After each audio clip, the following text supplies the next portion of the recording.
बेंगलोरहून मुंबईच्या दिशेने जाणारी वाहतूक जी आहे आपण पाहतोय या ठिकाणी कार्यकर्त्यांनी रस्ता जो आहे तो या ठिकाणी अडवून धरलेला आहे। त्यामुळे या सगळ्या परिसरामध्ये आपण पाहतोय की वाहतूक कोंडी जी आहे ती मोठ्या प्रमाणावरती झालेली पाहायला मिळते। आपण पाहतोय की हायवेवरती या ठिकाणी रांग लांगा ज्या आहेत आपण पाहतोय की लागलेल्या आपल्याला पाहायला मिळतात। याचा सामान्यांना मात्र त्रास जो आहे तो सहन करावा लागतोय, कारण आपण पाहतोय की पुढे हायवे रोखून धरल्यामुळे बेंगलोरवरून येणारी वाहतूक जी आहे आपण पाहतोय की जागच्या जागी ठप्प झालेली पाहायला मिळते।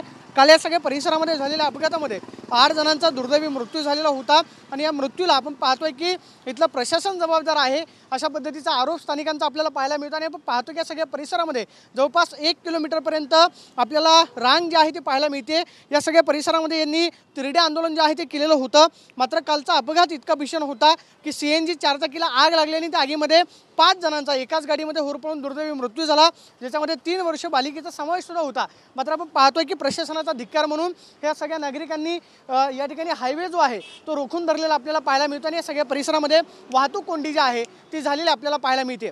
Camera person Rohit Sonu, Pradeep Kapse, TV9 Marathi, Pune.